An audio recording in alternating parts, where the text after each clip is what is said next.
Hello दोस्तों, Dalip Hindi shorthand classes में आपका हार्दिक स्वागत है। दोस्तों, आज की डिक्टेशन 80 शब्द प्रति मिनट की गति से बोली जाएगी। यह डिक्टेशन एक दैनिक जागरण का संपादकीय डिक्टेशन है।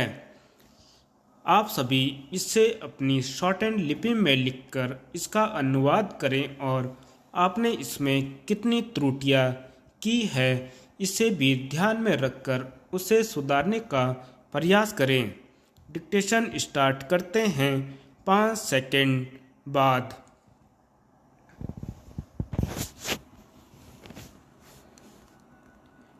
एक बड़ा अवसर। भारत को बड़ी अर्थव्यवस्था वाले देशों के समूह G20 की आधिकारिक रूप से अध्यक्षता मिलना एक महत्वपूर्ण अवसर है।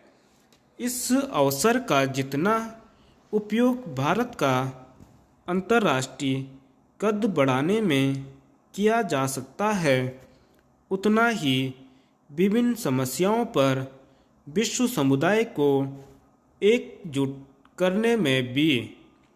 प्रधानमंत्री ने G20 के आगामी सम्मेलन को वसुधैव कुटुंबकम की भावना के तहत आयोजित करने का संदेश देकर यह स्पष्ट कर दिया है कि उनका लक्ष्य दुनिया को दिशा देना और उन समस्याओं का समाधान एकजुट होकर खोजना है जिनका विश्व समुदाय सामना कर रहा है।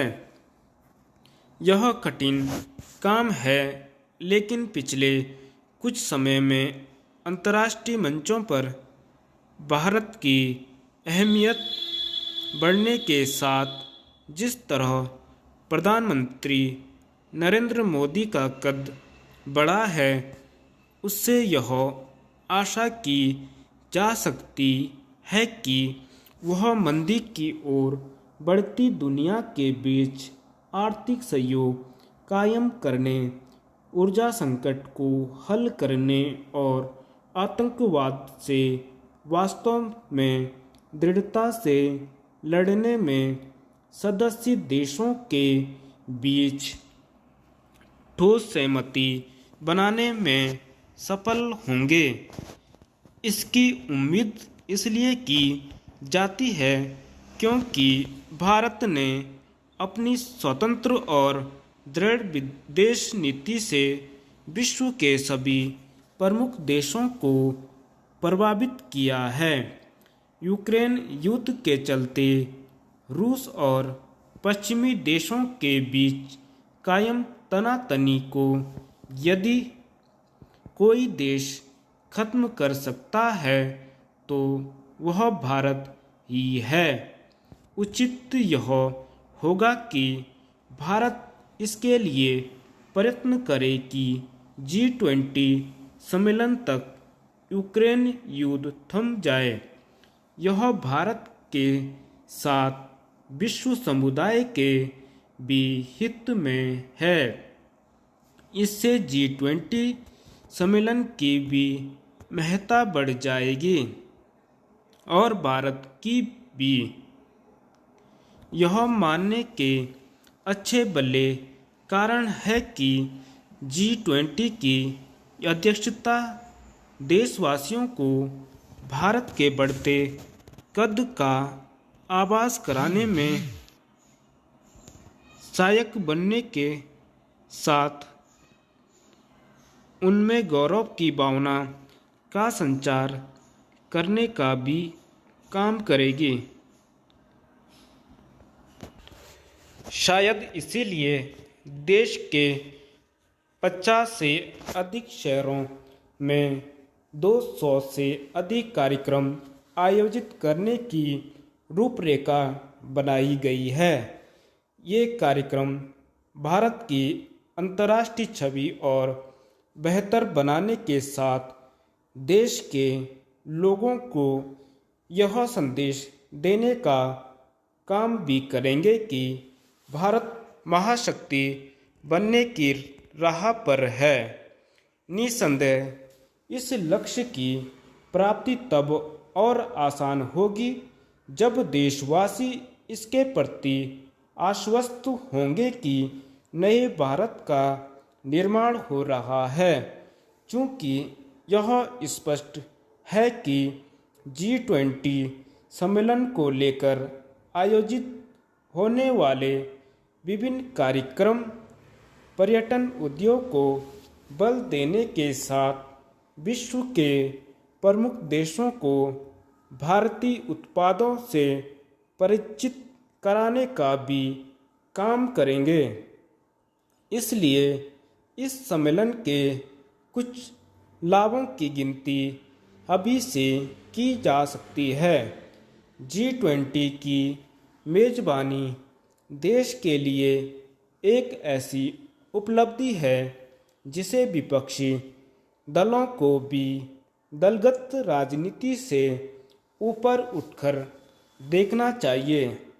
इसलिए और भी क्योंकि विदेश नीति जुड़े विषय दल विशेष के नहीं बल्कि समूचे देश के होते हैं। महिला आरक्षण। प्रदेश सरकार ने सदन में महिलाओं को सरकारी सेवाओं में 30% क्षैतिज आरक्षण देने के लिए महिला आरक्षण विधेयक पारित कराकर प्रदेश की महिलाओं के प्रति संवेदनशीलता दिखाई है। विशेष यह कि विधेयक को सर्वसम्मति से पारित किया गया, यानी विपक्ष ने भी इसका समर्थन किया। महिला आरक्षण में विशेष यह है कि इसमें किसी का हक नहीं मारा जा रहा है। महिलाओं को यह आरक्षण क्षैतिज रूप में दिया जा रहा है। सरकार के इस कदम से उत्तराखंड के अलग राज्य के अस्तित्व में आने की अवधारणा भी फलीभूत होती दिख रही है। देखा जाए तो महिलाओं के प्रति सरकारें पहले तो संवेदनशील रही हैं। यही कारण है कि इन्हें सरकारी सेवाओं में क्षैतिज आरक्षण दिए जाने के संबंध में शासनादेश किए गए। राज्य की पहली अंतरिम सरकार ने महिलाओं को 20% आरक्षण देने की व्यवस्था की, तो इसके बाद आई सरकार ने इसे बढ़ाकर 30% कर दिया। उद्देश्य यह कि जिस तरह महिलाएं समाज में अग्रणी भूमिका में रहती हैं, अब वे सरकारी सेवाओं के जरिए राज्य के विकास में भी अपना योगदान दें। इसमें कमी एक रही, वह यह कि महिलाओं को क्षैतिज आरक्षण दिए जाने की व्यवस्था केवल शासनादेश के जरिए ही चलती रही। इसके लिए कोई कानून नहीं बना। इसीलिए हाईकोर्ट ने इसे आधार बनाते हुए राज्य में भी महिला आरक्षण पर रोक लगाई। सुप्रीम कोर्ट से राहत मिलने के बाद सरकार ने इस ओर प्रतिबद्धता दिखाई, तो विपक्ष ने भी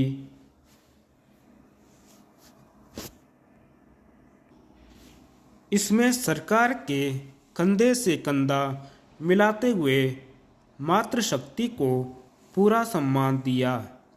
अब जरूरत इसे जल्द से जल्द धरातल पर उतारने की है। सरकार को चाहिए कि वह इस विधेयक को कानूनी रूप से और सशक्त करे।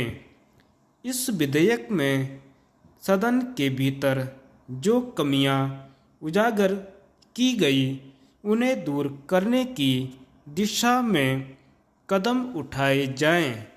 कानून ऐसा बने कि भविष्य में इसे चुनौती न दी जा सके और राज्य की स्थायी निवासी महिलाओं का सरकारी सेवाओं में आरक्षण सुरक्षित रहे। धन्यवाद।